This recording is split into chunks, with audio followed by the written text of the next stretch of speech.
कलाकार म्हणून काम केलंय, कार्यकारी निर्माते म्हणून काम करताय. कंट्रोल ठेवता सगळं म्हणजे रवींद्रदादाला एकदम मदत असते तुमची सगळी. पण याच्यातून त्यांच्यातला एक लेखक आहे, तसं तुमच्यातला एक वाचक म्हणजे मी बऱ्याच वेळा पाहतो तुम्ही बरेच पुस्तकं तुमच्या घरी बरीच पुस्तकं आहेत. वाचनाची आवड कशी झाली आणि कुठलं वाचन तुम्हाला विषय आवडतात वाचायला? वाचनाची आवड लहानपणापासून लागली. ॲक्च्युली घरी पेपरची लाईन होती काचुलतेची. बरं.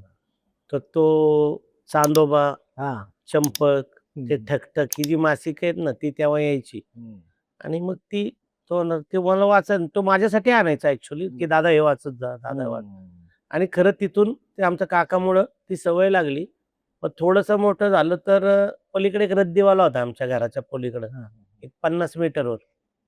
त्या रद्दीवाल्याकडे ना काय व्हायचं शाळेत तो गोष्टीची पुस्तकं असायची माहिती का हो, पूर्वी हो. तू ऐकली असेल ते माहिती. काळा हां, जादूगार, हां. ते पोपटाचा कॉमिक्स हां. मांत्रिकाचा जीव पोपटात असतो नाही का, ते तिकडं असतं, पोपट तिकडं लांब ठेवलेला असतं. अशा गोष्टी असायच्या. हो. तर ती गोष्टीची पुस्तकं असायची छोटी-छोटी. तो रद्दीवाला काय करायचा 25 पैशाला एक पुस्तक हं, द्यायचा. हं, हं. आणि माझी आजी मला द्यायची पैसे तेव्हा बरोबर. ₹2-3 तेव्हा मोठे. मोठे. मग मी एकदम 7-8-10 पुस्तकं न्यायचो. गादी खाली असायचं.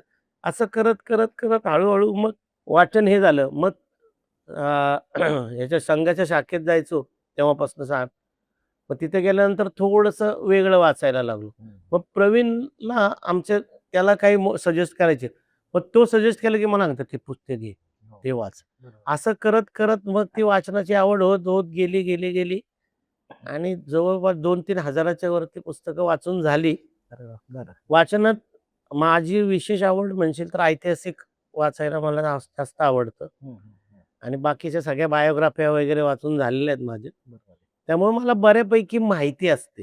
हां, मग त्या कॅरेक्टरची किंवा त्या सिनेमाची पूर्ण एकजूट होता कुठल्याही येते. हां. गोष्टीमध्ये त्याचा वाचनाचा खूप फायदा होतो. बरोबर आहे. कारण कुठे काही एखादी गोष्ट घडली अरे हे मी वाचले हो. कुठेतरी असं येतं. त्या सेट असेल, कॉस्ट्यूम असेल, सगळ्याच त्याचं बाबतीत वर्णन, लोकेशन. हे सोपं होतं. म्हणजे बरोबर आहे. आपल्या प्रत्येक ह्याच्यामध्ये. हं. म्हणजे ते तसं करतोय आपण अरे हां, ती जागा मला माहिती आहे. मी वाचले त्याचं वर्णन. बरोबर आहे. ते अशी वाडा होता. मग हं. त्याला ना अशी इकडे हे होते. हे व्हिज्युअल आपण कुठेतरी करू शकतो. वाचलेलं असतं बरोबर आहे. आणि त्या वाचनाचा फायदा याच्यात होतोच.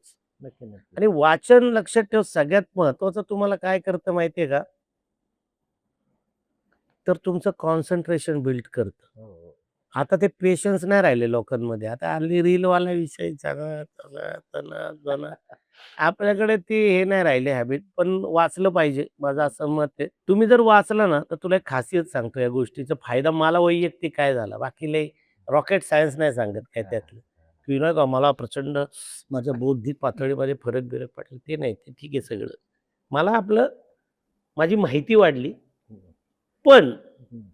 मी कोणामध्येही गेलो, बरोबर आहे. हां. तरी प्रेक्षक नाही राहत मग. हां, बरोबर आहे. त्यात इन नाही होतं मग ते. सहभागी होता यायला लागलं. विषयात लगेच बोलू शकतो कोणी. म्हणजे एखादं चर्चा करतायत तर हं. आपण नाही का, "हो, हां, ते तसं होतं का?" हं, हं. मग त्याला वाटतं की याला हां, मग मी ऐकलंय ते. बरोबर आहे. वाचनाचा हा एक फायदा हां. आहे, की बरोबर. आपण सहभागी होऊ शकतो. हो, हो. आणि मला वाटतं की काळानुरूप आता ते जसं जे किंडरवर आलंय, पण वाचन संस्कृती टिकली पाहिजे. एकतर आता नुकताच मराठी भाषेला अभिजात बरोबर. भाषेचा दर्जा मिळालाय. हं. साहित्य संमेलनासारखे आता 100वं संमेलन हो. आता पुण्यासारख्या ठिकाणी होणार आहे. वाचलं पाहिजे. लहान मुलांमध्ये ॲक्चुअली ती आवड खरं तर बिल्डअप केली पाहिजे. आपली आवडच्या काळात चांदोबा, समजा. ठकठक, चंपक यांनी समृद्ध चाचा चौधरी, चाचा चौधरी. इंद्रजाल असे यांनी असं समृद्ध केली. तिथपासून ते सुरुवात होऊन पार आपण चर्चिल-बिर्चिल कुठल्या लेव्हल गेली.